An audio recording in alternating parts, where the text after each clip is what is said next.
Olá pessoal, eu sou a Tamara e chegamos no capítulo 30 do livro Os Mensageiros, em palestra afetuosa. Voltávamos em conversação amiga para as belezas de nosso lar, quando Aldonina interveio acrescentando: alguns membros da nossa família visitam a cidade de vocês, de tempos a tempos. Nossa irmã Isaura, que se casou em Campo da Paz há 3 anos, lá reside, em companhia do esposo, que é funcionário dos serviços de investigação do Ministério do Esclarecimento.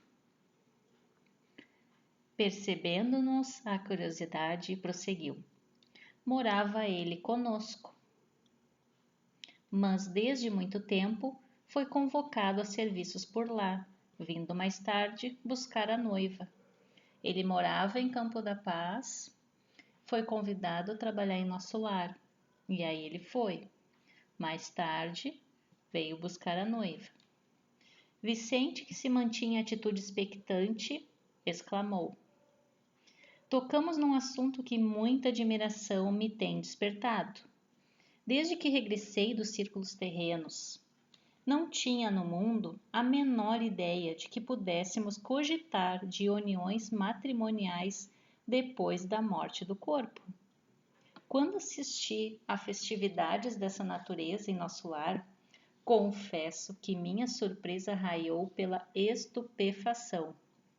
Cecília, vivaz, acentuou sorrindo. Isto se deu também conosco. Entretanto, é forçoso reconhecer que tal estado da alma resulta do exclusivismo pernicioso a que nos entregamos no plano carnal. Porque, se o casamento humano é um dos mais belos atos da existência na Terra, por que deixaria de existir aqui, onde a beleza é sempre mais quintessenciada e mais pura? E além do mais, é imprescindível ponderar que não vivemos à revelia de leis sábias e justas.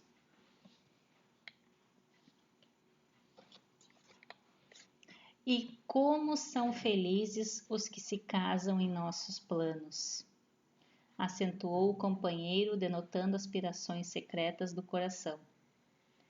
Aldonina esboçou um gesto expressivo e considerou: sim, para possuirmos aqui essa aventura, é preciso ter amado na terra, movimentando os mais nobres impulsos do espírito. Para colher os júbilos dessa natureza, é necessário ter amado com alma. Os que se consagram exclusivamente aos desejos do corpo não sabem amar além da forma. São incapazes de sentir as profundas vibrações espirituais do amor sem morte. Desejando, porém, retomar o assunto referente a Isaura, interroguei curioso: continuem falando-nos da irmã que se mudou para nosso lar. Estimaria saber como se realizou o consórcio.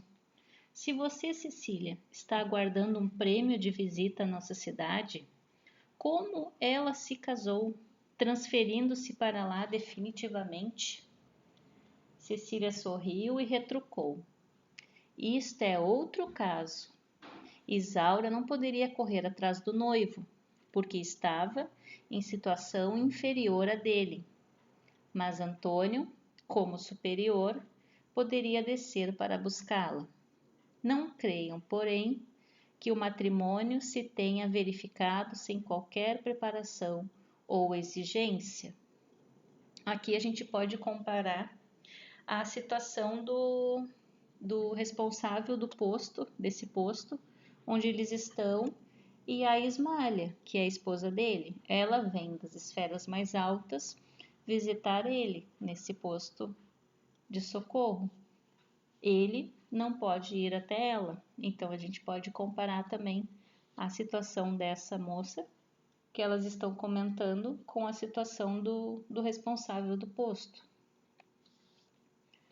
O noivo poderia conduzi-la sem qualquer formalidade, desde que recebesse o devido consentimento, porquanto obtivera permissão das autoridades de nosso lar, mas um dos chefes de serviço aconselhou Isaura nesse sentido, explicando-lhe que, como administrador de uma colônia em condições de inferioridade, não podia opor qualquer embargo, mas pedia à noiva preparar-se por 6 anos sucessivos em Campo da Paz, antes da partida definitiva, acrescentando sensatamente que, num casamento de almas, é indispensável apurar o enxoval dos sentimentos. Aqui é um enxoval de brincadeira. E no nosso grupo de estudos nós fomos colocando o que o pessoal achava que precisava, quais sentimentos precisavam ser trabalhados para montar esse enxoval. Então a gente colocou diálogo, respeito, alegria, amor incondicional, aceitação, cumplicidade, amizade, perdão, companheirismo, doação, fraternidade. São alguns sentimentos que poderia se exercitar para uma união de almas, como diz aqui o nosso texto. Nossa irmã, que foi sempre muito prudente, aceitou a solicitação e trabalhou durante todo esse tempo em nossa colônia, adquirindo valores culturais e aprimorando o campo do pensamento. Recebi essas delicadas informações sem disfarçar a enorme surpresa. Já fui visitar o casal uma vez, disse Aldonina, honrada, quando ganhei o prêmio de assiduidade e bom ânimo. Estive em nosso lar durante uma quinzena inesquecível para mim. No entanto, embora visitasse sublimes instituições como o Bosque das Águas, o Salão da Arte Divina, o Campo da Prece Augusta, reconheço ter voltado muito longe de um conhecimento integral da enorme cidade. Ela foi visitar, ficou por 15 dias lá, mas não conseguiu conhecer toda a cidade. Lá irei, contudo, mais tarde, pois continuo em meu trabalho e nossos instrutores afirmam sempre que tudo de bom deve aguardar do destino quem saiba servir ao bem e trabalhar com esperança. Então, se a gente espera alguma coisa, que a gente saiba servir ao bem e trabalhar com esperança. Acho que vale para nós também esse conselho. Admirando a beleza de sentimentos daquelas jovens, indaguei, emocionado. Mas não tem vocês em Campo da Paz instituições semelhantes? Ao Bosque das Águas, ao Campo da Prece, como ela estava comentando antes? Não existirão por lá templos de alegria abertos à juventude? Ah, sim, murmurou Cecília, como quem não desejava ser ingrata às bênçãos do Eterno. Muito nos dá o Senhor em nossa colônia. Entretanto, permanecemos na vizinhança dos irmãos encarnados. Lembram? Bem pertinho da terra? Por aqui está o posto Campo da Paz e aqui na estrelinha está nosso lar, que também está no umbral, mas está um pouquinho distanciado vibratoriamente.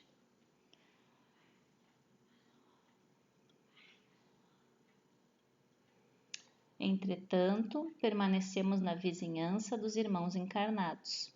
As tempestades que nos atingem obrigam-nos a serviços constantes. Os quadros interiores que nos cercam são profundamente dolorosos. Nossa cidade não possui ministério da união divina, nem da elevação, como tem em nosso lar. Não podemos receber a influência superior com muita facilidade. Nossos trabalhos de comunicação e auxílio necessitam ainda de muita gente educada no Evangelho para funcionar com eficiência. Além disso, temos os problemas de finalidade. Nossa colônia foi instituída para socorro urgente. A nosso ver, Campo da Paz é mais que tudo um avançado centro de enfermagem, rodeado de perigos, porque os irmãos ignorantes e infelizes nos cercam o esforço por todos os lados. Lembram, nos capítulos anteriores, que nosso lar atende os sofredores, os que choram, os que já estão lembrando das suas atitudes na terra, suas atitudes inferiores, então eles lembram e eles choram. E em Campo da Paz não, são aqueles espíritos obsessores que fizeram o mal e acham que estão com a razão.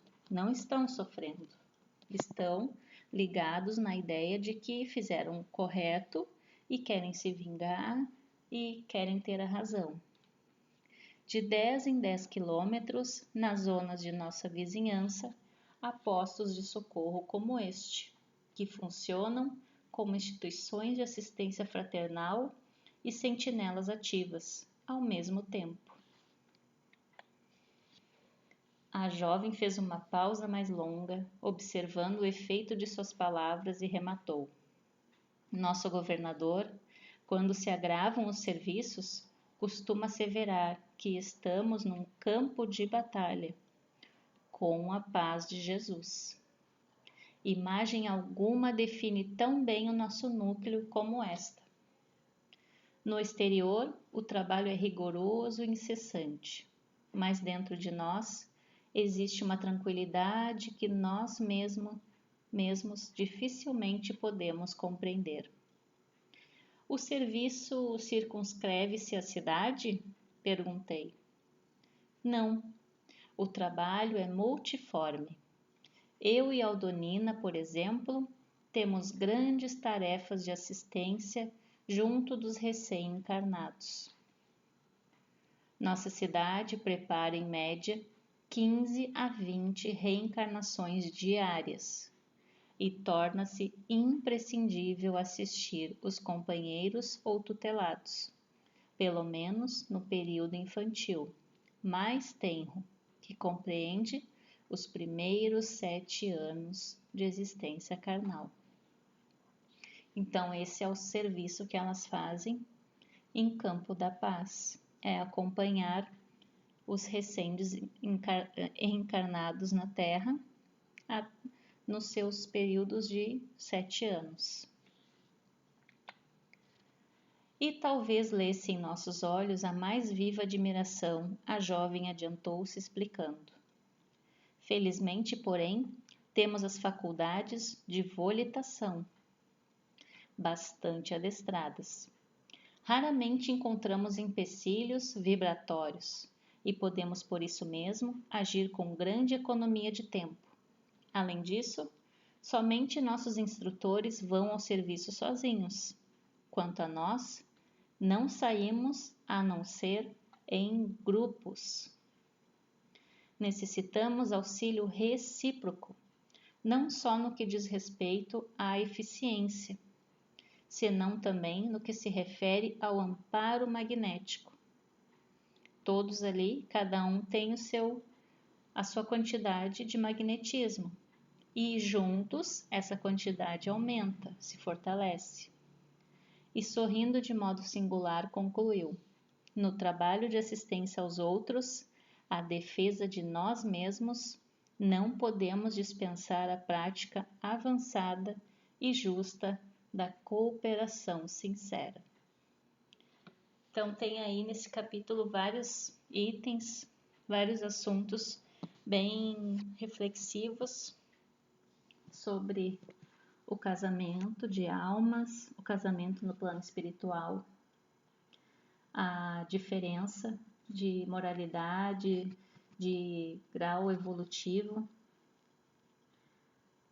para o casamento, o trabalho nos postos, nas colônias, Uma colônia atende sofredores, outra colônia atende obsessores, e dentro dessa colônia se acompanha recém-encarnados na Terra.